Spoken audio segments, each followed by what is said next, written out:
Welcome back again friends and let's see now exactly professional traders जो top 5% traders हैं जो consistently कमा रहे हैं वो कौन से टाइप का स्ट्रेटेजी यूज करते हैं। हम लोग आपको सिर्फ यहाँ पे स्ट्रेटेजी उनके स्ट्रेटेजी का टाइप नहीं बता देंगे फ्रेंड्स, हम लोग आपको यहाँ पे डिटेल में बताएंगे कि एग्जैक्टली उसके पीछे का लॉजिक क्या है। ओके, क्यों ये लोग सिर्फ एक पर्टिकुलर टाइप का स्ट्रेटेजी ही यूज कर रहे हैं। Okay, so let's understand friends. सबसे पहले तो क्वेश्चन आता है कि हमको स्ट्रेटेजी चाहिए क्यों, right? Yes friends, this is a good question कि हमको स्ट्रेटेजी क्यों चाहिए। फ्रेंड्स अंडरस्टैंड, अगर आपको लेट्स से मार्केट से कमाना है तो ऑब्वियसली आपको बाइंग एंड सेलिंग ट्रांजैक्शंस करने पड़ेंगे।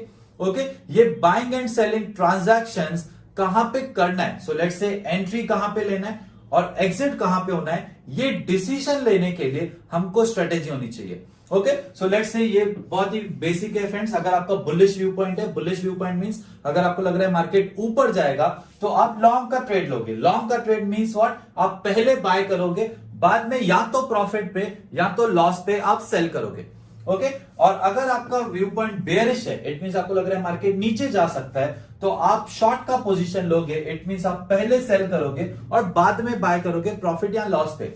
यस फ्रेंड्स, अगर आपको ये कंफ्यूजन है कि पहले सेल कैसे पॉसिबल है, इंट्राडे में, स्पॉट मार्केट में पॉसिबल है और फ्यूचर्स में एंड ऑप्शंस में भी पॉसिबल है friends. Futures and options anyways एक डेरिवेटिव्स हैं, वो कॉन्ट्रैक्ट्स हैं, तो उसमें सेल पोजीशन नहीं बनता है, उसमें वो एक कॉन्ट्रैक्ट में एंट्री होती है। Okay, so as of now आप ये समझो फ्रेंड्स कि स्टॉक मार्केट या किसी भी मार्केट में पहले सेल करना पॉसिबल है, बाद में बाय भी कर सकते हैं। ओके, ये अगर हम लोग स्पॉट मार्केट में करते हैं तो सिर्फ इंट्राडे में हो सकता है, कैरी फॉरवर्ड पोजीशंस में, स्पॉट मार्केट में नहीं हो सकता है। ये सब बेसिक पॉइंट्स अगर आपको नहीं पता है फ्रेंड्स, डोंट वरी, आपको एंड में हम लोग गाइड कर रहे हैं। Okay, now so this is what why we need strategy. सबसे पहले तो एंट्री और एग्जिट डिसीजन लेने के लिए हमारे पास स्ट्रेटेजी होनी चाहिए। अब स्ट्रेटेजी फ्रेंड्स हो सकता है कि फंडामेंटल एनालिसिस के बेस पे हो या टेक्निकल एनालिसिस के बेस पे। अब ये fundamental analysis means what friends, fundamental analysis means let's say हम लोग कंपनी का results, books, profits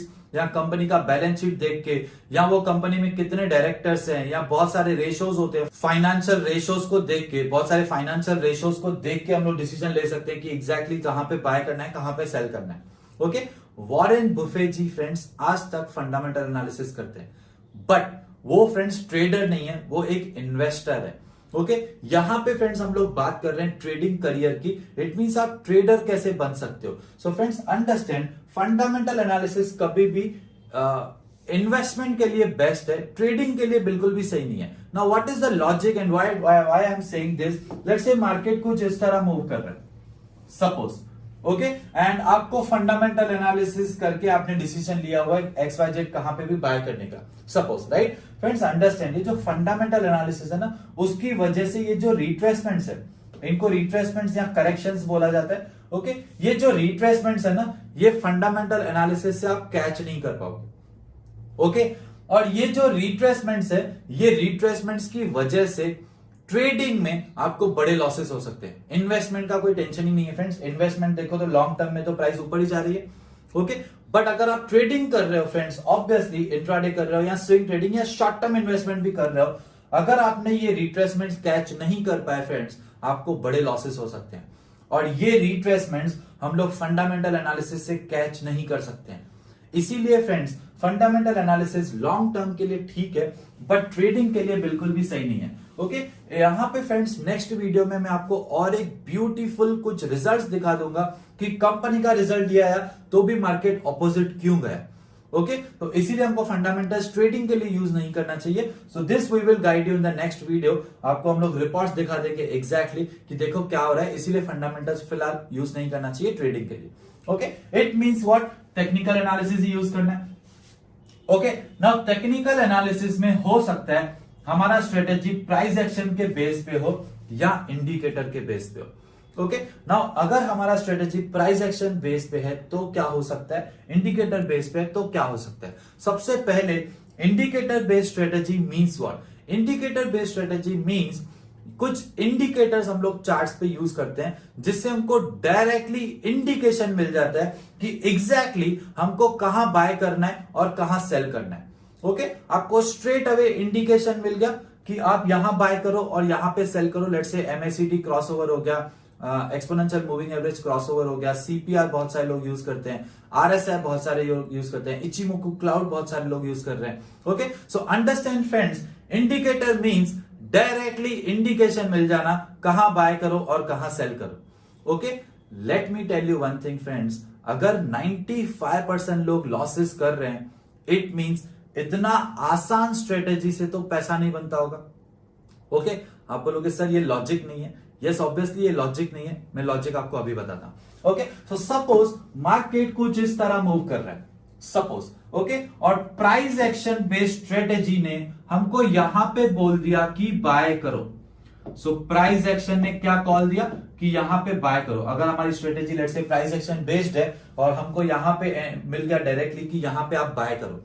okay, but let's say indicator based strategy ने यहां पे बोल दिया बाय करो।